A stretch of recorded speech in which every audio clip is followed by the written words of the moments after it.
বহু মাক দেউতাক বা অভিভাৱকে মোক ফোন কৰি কয় যে তেওঁলোকৰ সন্তানে লাহে লাহে আচৰণ কৰিব নজনা হৈ আহিছে বা ভাল আচৰণ কৰিবলৈ বাদ দিছে, বেয়া আচৰণ কৰে, কি কৰা যায়? মোৰ সীমিত জ্ঞান আৰু অধ্যয়নেৰে মই তেওঁলোকক এটা কথাই কওঁ যে সন্তানৰ ভাল আচৰণ গঢ়িবলৈ পৃথিৱীৰ প্ৰতিগৰাকী মাক দেউতাকৰ হাতত এপাত শক্তিশালী অস্ত্ৰ থাকে আৰু সেই শক্তিশালী অস্ত্ৰপাত হৈছে প্ৰশংসা বা এপ্ৰিচিয়েশ্যন। এনেকুৱা কথা নহয় যে আপোনাৰ সন্তানে সকলোবোৰ বেয়া আচৰণেই কৰে। হয়, দুই এটা হয়তো বেয়া আচৰণ কৰে, কিন্তু লগতে কিছুমান সি ভাল আচৰণো কৰে। গতিকে সন্তানে যেতিয়া ভাল আচৰণ কৰে, মাক দেউতাক হিচাপে এটা দায়িত্ব থাকে যে সেই ভাল আচৰণক খুব উচ্চভাৱে প্ৰশংসা কৰা। আৰু যেতিয়া বেয়া আচৰণ কৰে, সেই বেয়া আচৰণত কোনো ধৰণৰ প্ৰতিক্ৰিয়া প্ৰকাশ নকৰিব লাগে। আপুনি যেতিয়া সন্তানৰ বেয়া আচৰণৰ প্ৰতিক্ৰিয়া প্ৰকাশ নকৰিব আৰু ভাল আচৰণৰ যেতিয়া খুব উচ্চভাৱে প্ৰশংসা কৰিব, তেতিয়াই সন্তানে লাহে লাহে কোনটো আচৰণ ভাল আৰু কোনটো বেয়া বুজি পোৱা হ'ব। কোনটো আচৰণ কৰা উচিত আৰু কোনটো আচৰণ কৰা অনুচিত সি লাহে লাহে বুজি পোৱা হ'ব। আৰু তেতিয়া সি ভাল আচৰণবোৰ বাৰে বাৰে কৰিবলৈ ল'ব, কাৰণ আপোনাৰ পৰা সি প্ৰশংসা পায় আৰু শিশুৱে প্ৰশংসা বিচাৰে। কেৱল শিশু বুলিয়েই নহয়, উইলিয়াম জেমছে এষাৰ বৰ গুৰুত্বপূৰ্ণ কথা কৈছিল যে মানুহৰ সহজাত প্ৰবৃত্তি এটা আছে যে মানুহে প্ৰশংসা ভাল পায়, প্ৰশংসা বিচাৰে। এটা প্ৰশংসা পাবৰ কাৰণে মানুহে যিকোনো পৰ্যায়লৈ গুচি যাব পাৰে।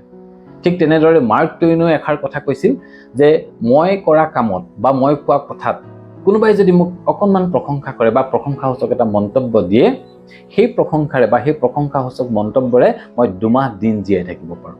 গতিকে কেৱল শিশুৱেই নহয়, মানুহৰ এটা সহজাত প্ৰবৃত্তি আছে যে মানুহে প্ৰশংসা ভাল পায় আৰু য'ত প্ৰশংসা পায় সেই কামটো মানুহে বাৰে বাৰে কৰিবলৈ যত্ন কৰে। গতিকে শিশুৰ ক্ষেত্ৰতো আমি এনেকুৱাই কৰিব লাগে। যেতিয়া সজ আচৰণ কৰে, সজ আচৰণক আমি খুব উচ্চভাৱে প্ৰশংসা কৰিব লাগে। প্ৰশংসা কৰিবলৈ কেতিয়াও পাহৰি যাব নালাগে। আৰু এনেকুৱা কৰি থাকিলে সজ আচৰণবোৰ সি বাৰে বাৰে কৰিবলৈ ল'ব আপোনাৰ ওচৰত।